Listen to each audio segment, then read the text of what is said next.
Good morning dear students. पिछले video में हम लोगों ने what is computer network, need of computer network and applications of network पढ़ा था। Now in this part we are study about what are the advantages of network and disadvantages of network. एक बार फिर मैं आप लोगों को बताना चाहूँगी, this video is sponsored by Virgin Mary higher secondary school Ujjain. First we discuss about advantages of network. First one is speed.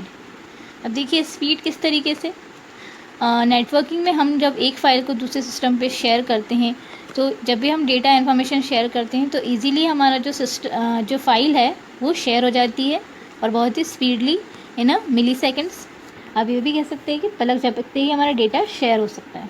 ठीक है, तो नेटवर्क के थ्रू ही ये पॉसिबल हो पा रहा है और यहाँ पर हमारे डेटा की इंटीग्रिटी भी बनी रहती है, इन्फॉर्मेशन की इंटीग्रिटी भी बनी रहती है। किस तरीके से यहाँ पर डेटा डुप्लीकेशन नहीं होता है। Next is security. Computer network में सिक्योरिटी भी बनी रहती है हमारे डेटा की। कोई भी फाइल हम शेयर कर रहे हैं तो वो पासवर्ड प्रोटेक्टेड होती है, जिसकी वजह से कोई भी इलीगल यूज़र उसको एक्सेस नहीं कर सकता या अनऑथराइज्ड यूज़र उसे एक्सेस नहीं कर सकता। इसका सबसे अच्छा एक एग्जांपल अगर हम देखना चाहें तो वाईफाई नेटवर्क का एग्जांपल हम ले सकते हैं। सभी लोगों ने वाईफाई नेटवर्क यूज़ किया होगा, तो जब भी अगर हमको उस नेटवर्क में ऐड होना है तो हमें उसका पासवर्ड पता होना ज़रूरी होता है, भले ही उसकी हम रेंज में हों और जब हम स्कैन कर रहे हैं तो हमारा डिवाइस उसे बता भी रहा हो, पर उस वाईफाई नेटवर्क में हम तभी ऐड हो सकते हैं जब हमें उसका पासवर्ड पता होता है। तो कोई भी नेटवर्क में ऐड होने के लिए वेरिफिकेशन ज़रूरी होता है, ऑथराइजेशन ज़रूरी होता है, तो इस तरीके से सिक्योरिटी बनी रहती है। Next is centralised software management. जब क्लाइंट सर्वर मॉडल हम कंप्यूटर नेटवर्क में फॉलो करते हैं, इस मॉडल के बारे में मैं आगे आप लोगों को बताऊंगी। तो यहाँ पर क्या होता है कि एक सर्वर सिस्टम होता है, उससे सारे क्लाइंट्स जुड़े होते हैं। तो अगर मान लीजिए हमें कोई भी सॉफ्टवेयर इंस्टॉल करना है सभी क्लाइंट सिस्टम्स पे, तो आप मेन सर्वर सिस्टम पर, सेंट्रल सिस्टम पे उसे इंस्टॉल कर दीजिए और बाकी सारे सिस्टम पर वो ऑटोमेटिकली इंस्टॉल हो जाएगा। तो इस तरीके से यहाँ पर आप कोई भी फाइल या डॉक्यूमेंट भी शेयर कर सकते हैं इजीली। आपको बार बार एक ही सिस्टम पे जाके इंस्टॉल करने की ज़रूरत नहीं है, तो यहाँ पर आपका टाइम सेव हो रहा है। Next is resource sharing. पहले भी मैंने आप लोगों को नीड ऑफ कंप्यूटर नेटवर्क में रिसोर्स शेयरिंग के बारे में बताया था कि किसी भी ऑफिस में अगर हमें कोई भी डिवाइसेस, कोई भी हार्डवेयर सॉफ्टवेयर शेयर करना है तो कंप्यूटर नेटवर्क के थ्रू हम इजीली कर सकते हैं। अब रिसोर्सेज में यहाँ पर आपके सारे ही आ जाएंगे, हार्डवेयर, सॉफ्टवेयर्स या फिर अदर नेटवर्क। यहाँ पर फैक्स मशीन हो सकती है, प्रिंटर्स हो सकते हैं, मॉडेम्स हो सकते हैं, हार्ड ड्राइव्स हो सकते हैं। इसका मैंने आपको एक ऑफिस का एग्जांपल भी दिया था कि इस तरीके से एक ऑफिस में 5 कंप्यूटर्स हैं और वो एक ही प्रिंटर का यूज़ करके अपने डॉक्यूमेंट को प्रिंट कर रहे हैं। Next is improve communication. पहले से अगर हम लोग कंपैरिजन करें तो कम्युनिकेशन में बहुत ही इम्प्रूवमेंट हुआ है। कंप्यूटर नेटवर्क में अलग अलग टेक्नोलॉजीज़ का यूज़ करके कम्युनिकेशन को बेटर बनाया गया है। जैसा पहले आप लोगों ने देखा था कि हम लोग सिर्फ फ़ोन कॉल्स कर पाते थे और टेक्स्ट मैसेजेस भी अगर हमको सेंड करना है तो उसके लिए एक वर्ड्स की लिमिट होती थी। बट जैसे जैसे इम्प्रूवमेंट होता गया टेक्नोलॉजी में, अब देख रहे हैं आप लोग कि कितना इम्प्रूव हो गया और हम लोग वीडियो कॉल्स कर सकते हैं, वीडियो कॉन्फ्रेंसिंग कर सकते हैं, ऑडियो कॉल्स कर सकते हैं और एक दूसरे को देखकर बात कर सकते हैं। तो ये सब कंप्यूटर नेटवर्क में जो टेक्नोलॉजीज इम्प्रूव हुई है उसकी वजह से ही पॉसिबल हो पा रहा है। नेक्स्ट हम लोग पढ़ेंगे disadvantages of network. Cabling can be expensive to install and replace. Computer network जब हम बनाते हैं तो नेटवर्किंग में जब नेटवर्क बड़ा होता है तो उसमें केबलिंग करना बहुत ही एक्सपेंसिव होता है और फिर उसे इंस्टॉल करना भी एक्सपेंसिव होता है। इसके लिए आपको ज़रूरी है कि आपके पास में जो एडमिनिस्ट्रेटर्स होते हैं, वो नेटवर्क एडमिनिस्ट्रेटर्स या नेटवर्क एनालिसिस्ट होते हैं, वो उसे मेंटेन करें,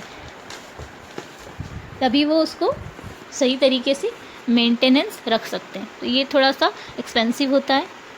next is a fault with the server will prevent the whole network from working. अब जैसे मैंने आप लोगों को सेंट्रलाइज्ड सॉफ्टवेयर के बारे में अभी बताया था एडवांटेजेस में, तो वहीं इसका एक डिसएडवांटेज भी है कि अगर मान लीजिए कि सर्वर सिस्टम में ही फॉल्ट हो जाता है, क्रैश हो जाता है या किसी तरीके से हैंग हो जाता है आपका सर्वर सिस्टम ही, तो वो सारे क्लाइंट सिस्टम को इफ़ेक्ट करेगा और उनकी भी वर्किंग स्टॉप कर देगा। Security measures are needed to restrict access to the network. अब यहाँ पर हम लोगों ने ये तो देख लिया कि हम अगर पासवर्ड प्रोटेक्टेड रखते हैं हमारे नेटवर्क को तो कोई भी अनऑथराइज्ड यूज़र उसको एक्सेस नहीं कर सकता, पर वो सारे सिक्योरिटी मेजर्स हमें रखना ज़रूरी है और अगर वो नहीं रखेंगे तो फिर इजीली कोई भी उसे एक्सेस कर सकता है।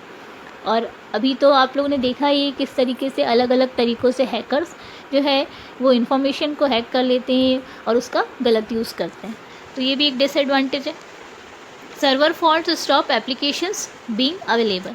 अब देखिए अभी सर्वर के बारे में हम लोगों ने पढ़ा था, क्लाइंट सर्वर मॉडल के बारे में मैंने अभी आपको बताया था कि किस तरीके से सर्वर से सारे क्लाइंट अटैच होते हैं। तो अगर मान लीजिए कि सर्वर ही किसी कारण से स्टॉप हो जाता है, उसकी वर्किंग स्टॉप हो जाती है, उसमें ही कोई फॉल्ट आ जाता है, तो वो सारी वर्किंग को इफ़ेक्ट करेगा और जिसकी वजह से जो भी सॉफ्टवेयर या जो भी एप्लीकेशन हमने उसमें इंस्टॉल किए हैं वो अदर क्लाइंट सिस्टम्स को भी इफ़ेक्ट करेंगे और वहाँ पर भी वो एप्लीकेशन वर्क करना स्टॉप कर देगी।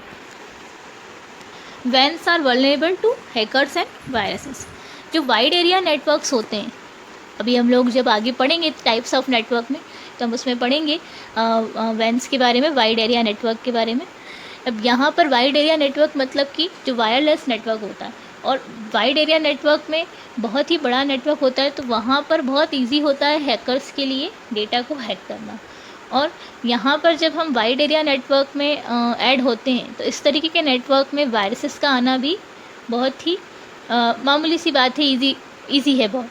जैसे कि आप लोग ये इंटरनेट यूज़ करते हैं मोबाइल फ़ोन्स पे या सिस्टम पे, तो आप लोगों ने ही देखा होगा कई तरीके के वायरसेस हमारे मोबाइल फ़ोन्स में या सिस्टम्स में ईजीली एंटर हो जाते हैं। तो उसके लिए ज़रूरी है कि आप अपने सिस्टम में एंटीवायरस सॉफ्टवेयर इंस्टॉल करके रखें। Network faults can cause loss of data and resources. अब अगर कंप्यूटर नेटवर्क में ही फॉल्ट्स आ जाते हैं, मान लीजिए, या जो जिस नेटवर्क में आप जुड़े हुए हैं उसमें ही कोई प्रॉब्लम आ जाती है, तो इससे क्या होगा, कई बार हमारे जो रिसोर्सेज हैं उनका भी लॉस हो जाएगा और जो डेटा इन्फॉर्मेशन हम शेयर कर रहे हैं उसका भी लॉस होने के चांसेस है। जैसे कि अभी हमने ऑफिस का एग्जांपल लिया था कि एक ही प्रिंटर को चारों जो बाकी के जो 5 सिस्टम है, कंप्यूटर सिस्टम है, वो शेयर कर रहे हैं। पर अगर मान लीजिए कि वहाँ पर कंप्यूटर नेटवर्किंग वर्क ही नहीं कर रहा है, नेटवर्क में मान लीजिए कोई फॉल्ट्स आ गया है या नेटवर्क ही ठीक से वर्क नहीं कर रहा है, तो क्या वो सिस्टम्स प्रिंट दे पाएंगे? नहीं दे पाएंगे। User work dependent upon network. अब जो यूज़र है उसका वर्क डिपेंड करता है नेटवर्क पे। ऑब्वियसली अगर मान लीजिए कि आप कंप्यूटर नेटवर्क में वर्क कर रहे हैं, आप इंटरनेट का यूज़ कर रहे हैं या आप किसी भी नेटवर्क से जुड़े हुए हैं, तो वहाँ पर आपकी जो वर्किंग है वो उस नेटवर्क पर डिपेंडेंट। अगर नेटवर्क में कोई फॉल्ट्स आते हैं तो आपकी वर्किंग भी ऑटोमेटिकली स्टॉप हो जाएगी। Next is could degrade in performance. कई बार इसकी वजह से जो परफॉर्मेंस है वो डिग्रेड हो जाती है, मतलब उसका जो लेवल है वो कम हो जाता है। किस तरीके से, आप अगर किसी भी वर्क में किसी भी वर्क को कर रहे हैं थ्रू नेटवर्किंग, तो कई बार क्या होगा कि वो टाइम कंज्यूमिंग हो जाएगा अगर मान लीजिए आपका नेटवर्क ठीक से वर्क नहीं कर रहा है तो। और जो आप कम समय में काम कर सकते थे उसी काम में आपको बहुत ज़्यादा समय लग जाता है। Resources could be located too far from users. कई बार ज़रूरी नहीं है कि जो रिसोर्सेज है जो शेयर कर रहे हैं नेटवर्किंग के थ्रू वो यूज़र्स के बिल्कुल पास में हो सकता है कि एक ही ऑफिस में बहुत ज़्यादा डिस्टेंस पे वो सिस्टम्स रखे हों या प्रिंटर्स रखे हों। अगर मान लीजिए कि आप वहाँ प्रिंट दे भी रहे तो कई बार बहुत ज़्यादा दूरी होने के कारण भी वो रिसोर्सेज शेयर करने का कोई मतलब नहीं रहता है। Network management can become difficult for very large networks. अब अभी मैंने आप लोगों को बताया था वाइड एरिया नेटवर्क के बारे में।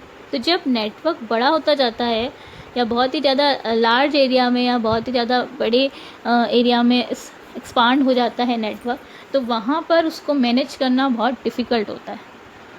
अगर आपको उसको मैनेज करना है तो उसके लिए ज़रूरी है कि नेटवर्क एडमिनिस्ट्रेटर्स या नेटवर्क एनालिसिस्ट हों आपके ऑर्गेनाइजेशन में या जहाँ भी आप वर्क कर रहे हैं, ताकि वो उसको मैनेज कर पाएँ। पर कई बार बहुत डिफ़िकल्टी आती है जो लार्ज एरियाज़ में जो नेटवर्क होता है उसको मैनेज करने में। So these are the advantages and disadvantages of network. Better तो यही होगा कि हम जो नेटवर्किंग है उसका पॉजिटिव वे देखें और जितना हो सके उसका पॉजिटिव वे में यूज़ करें, वही हमारे लिए बेनिफिशियल है। Thank you.